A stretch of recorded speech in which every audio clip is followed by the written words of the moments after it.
7.3 मैंने इससे जो है, जो हमारा शेड कार्ड है उससे मैंने वो पिक कर लिया, उसमें से मैंने पिक करा है 7.3। ठीक, 7.3 के साथ में ये आ गया हमारा 7.3 का ट्यूब। ये मैं आपको दिखा देती हूँ, ये देखो 7.3 का ये ट्यूब है। ठीक, इसकी 1 by 1 की मिक्सिंग है, जितना ट्यूब उतना डबल रैपर। तो अब हम इसको ट्यूब को इसमें निकालेंगे। ठीक है, जैसा हमने ट्यूब निकाल लिया, मैं अपने बालों के हिसाब से निकाल रही हूँ, ग्लोबल कराना है क्योंकि मुझे, और मैं यही कराती हूँ।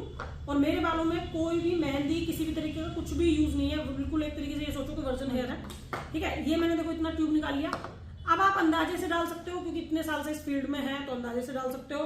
अगर आप इस फील्ड में नहीं है, नए हैं, तो फिर आपको ये नापना चाहिए। ठीक है, बट मैं जो हूँ उसके लिए आप रख सकते हो मशीन नापने वाली, बट मैं ऐसे ही डालूंगी। तो आप ये सोच के डालिए कि मैं देखो 1 by 1 का रेशा कर रही हूँ, तो ये इतनी मिक्सिंग इसमें होगी। और इसमें मैं ले रही हूँ 20 वॉल्यूम। ठीक है, देखो ये ले रही हूँ मैं 20 वॉल्यूम।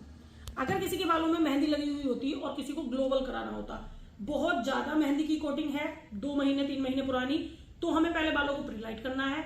और अगर हमारे बालों में मेहंदी की कोटिंग ज्यादा नहीं है, बहुत पुरानी है, सालों पुरानी कोटिंग है, तो हम 40 वॉल्यूम के साथ में काम करेंगे। ठीक है, अब मेरे बालों में कभी मेहंदी नहीं लगी, वर्जन हेयर है, तो मैं 20 वॉल्यूम के साथ जा रही हूँ। और फिर इसकी करेंगे हम लोग मिक्सिंग बहुत अच्छे से, और उसके बाद करेंगे इसकी एप्लीकेशन। समझ में आया? ठीक है, अब मैं तुम लोगों से क्या बोलती हूँ कि तुम लोगों को यहाँ रहने के क्या क्या फायदे हैं।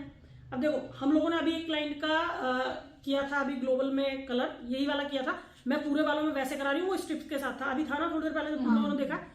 उनके साथ में जो भी प्रॉब्लम अगर हमें आती, वो भी तुम लोगों के सामने ही होती।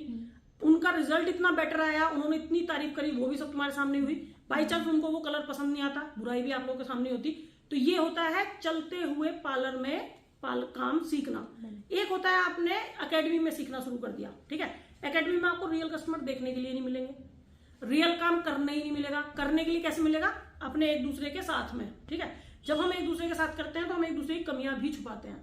क्लाइंट हमें पैसे दे रहा है, वो हमारी कमी नहीं छुपाएगा, वो तो उसका तो क्लियर है, पसंद आया तो हाँ जी बहुत अच्छा, पसंद नहीं आया जी मुझे पसंद नहीं आया, दोबारा करो। तो वो सब चीजें जब आप लोगों को देखने के लिए मिलेंगी ना, तो आप मजबूत बनोगे।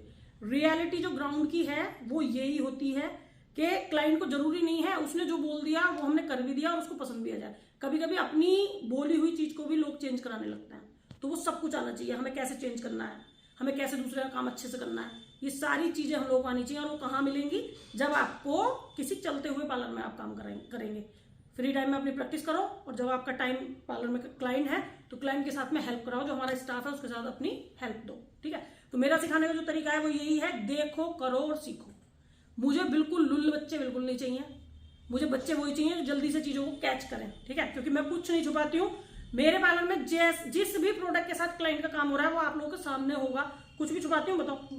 बल्कि तुम ही लोग लाते हो सामान निकाल के, कि वैक्स करनी है तो वैक्स निकाल के लिया है, फेशियल करना है तो फेशियल की किट निकाल के लिया है। सब लोग इन लोगों के हाथों में ही होता है, और वो हर बच्चे के हाथ में होता है। जैसे जैसे बच्चा पुराना होता चला जाता है उसे सारी चीजें आ जाती हैं करनी। तो जब हम कुछ छुपा नहीं रहे तो हम अपना क्लियर सी बात है, मुझे तेज बच्चा चाहिए, मुझे लुल बच्चे बिल्कुल पसंद नहीं कि जिनको मुझे बहुत बताना पड़ रहा है, बहुत दिखाना पड़ रहा है, कई बार डांटना पड़ रहा है, कई बार टोकना पड़ रहा है। नहीं नहीं नहीं, फिर आप बने ही नहीं हो इस फील्ड के लिए, फिर आप कहीं अलग जाके सीखो। तो हमारा जो फुल कोर्स है उसके अंदर आपका मेकअप से रिलेटेड सब कुछ आएगा। मतलब हम आपको मेकअप आर्टिस्ट का पूरा कोर्स कराएंगे, हम आपको हेयर स्टाइलिस्ट का पूरा कोर्स कराएंगे, हम आपको केमिकल वर्क पूरा सिखाएंगे, उसके अलावा हम आपको नेल एक्सटेंशन का पूरा सिखाएंगे, उसके अलावा हम स्किन केयर और हेयर केयर वो भी आपको पूरा दिखाएंगे। थ्रेडिंग, अपरली, फोरहेड, कटिंग वटिंग वो सब उसी में ऐड हो जाता है। तो ये सारी चीजें इसको करने में पूरा 1 साल लगता है। बहुत तेज बच्चा है, माइंड का बहुत शार्प बच्चा है, 6 महीने में सीख जाओगे, कोई दिक्कत नहीं। बट फिर भी मैं बोलती हूँ आप 6 महीने में भी सीख गए, 6 महीने प्रैक्टिस और करो। कोर्स पूरा 1 साल का ही कंप्लीट करो, चाहे आपको जल्दी भी आ गया, बट आप प्रैक्टिस करो। फिर आपको क्लाइंट का काम देंगे हम करने के लिए, फिर आप जो सीखेंगे तो आपको बहुत अच्छे से आएगा। फिर आप जॉब कर सकते हैं, बहुत अच्छी अच्छी जगह हमारे पार्लर के सीखे हुए बच्चे जॉब कर रहे हैं आज की डेट में।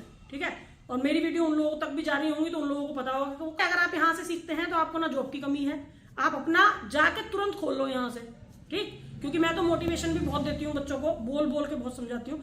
जब इस वीडियो में मुझे इतना बोलने की जरूरत नहीं है, लेकिन मैं कितना बोल के समझा रही हूँ, इतना ही बोल के मैं तुम लोगों को वैसे नहीं समझाती हूँ, कितना बैठा बैठा के बोल के समझाती हूँ। बेटा लाइफ इतनी ईजी नहीं है जितना सोच रहे हो, ये फील्ड इतनी ईजी नहीं है जितनी सोच रहे हो। बहुत हार्ड वाली फील्ड को चुना है आप लोगों ने। यहाँ 10 रुपए का काम भी खड़े होके ही होगा, यहाँ बैठ के कोई काम नहीं होता है पेडिक्योर के अलावा, आपका खड़े होके है।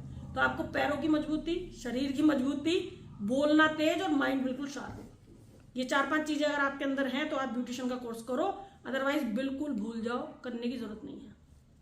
ठीक है, ओके। तो मैंने अपने बालों में कलर स्टार्ट कर दिया है। अभी मैं पीछे से दिखाती हूँ देखो तुम लोगों को कि ये सेक्शन निकलवाए मैंने और मैं कैसे लगवा रही हूँ। तो इस तरीके से हम लोगों को सेक्शन बाय सेक्शन अपने बालों में एप्लीकेशन करनी है। जिस जगह पर कलर हमारा बहुत ज़्यादा डार्क है वहाँ पर हम लोगों को थोड़ा ज़्यादा लगाना है, और जिस जगह पर कलर हमारा कम है वहाँ पर हमें कम लगाना है। तो आप देख सकते हैं ग्लोबल में कराई है मैंने, तो सारे बालों में मेरे हो चुकी है, और उसके बाद कलर कितना प्यारा है। अब मैं इनको वॉश कराऊंगी और आपको फाइनल रिजल्ट दिखाती हूँ। बालों में कलर करा लिया, कितना विजिबल हो रहा है। और मुझे ना इतना ही शेड चाहिए था इस बार, मुझे बहुत ज़्यादा पॉपअप कलर नहीं चाहिए था। तो बहुत प्यारे लग रहे हैं, ये देखो बिल्कुल बढ़िया शेड आया। शेड मुझे अच्छा लगता है, और मुझे रूट से ना इतना ही बचा के कलर अच्छा लगता है। मतलब मैं ना बहुत ज़्यादा रूट से कलर नहीं लगवा सकती अपने बालों में। इतनी रूट में कलर ना हमारे कम से कम 1 से 2 महीने में आता है अगर हम पूरा रूट से टच करके लगवाएंगे तो। बट मुझे इतना ही शेड पसंद आता है अपने साथ। तो ये देखो, तो ये स्ट्रिक्स का 7.3 शेड है जो इंडियन टोन पे बहुत अच्छा जाता है। और मैं इस चीज़ के लिए सबको बोलती हूँ कि आप लोगों को ना इस चीज़ का ध्यान तो सबसे पहले रखना है कि हमारी टोन क्या है। हम लोग ब्रिटिश नहीं है, हम लोग इंडियन टोन है हमारी। तो इंडियन टोन पे ना इस टाइप का कलर डलवाना चाहिए जो बहुत ज़्यादा विजिबल ना हो और बहुत ज़्यादा ना लोकल फील ना कराए। ये बहुत स्टैंडर्ड कलर है और ये बहुत प्यारा लगता है। तो इस तरीके से मेरा कलर जो है वो डन है। मैंने पार्लर बंद करा दिया है, और पार्लर बंद होने के बाद अब मैं रह गई हूँ बस अकेले। अब मैं जा रही हूँ, और क्योंकि सबसे एंड में ही मैं अपना काम कराती हूँ। अगर पार्लर खुलते खुलते कराती हूँ ना तो उस टाइम तक तो क्या कहते हैं टाइम ही नहीं मिलता, क्योंकि क्लाइंट इतने होते हैं। तो बस अब मैं चलती हूँ।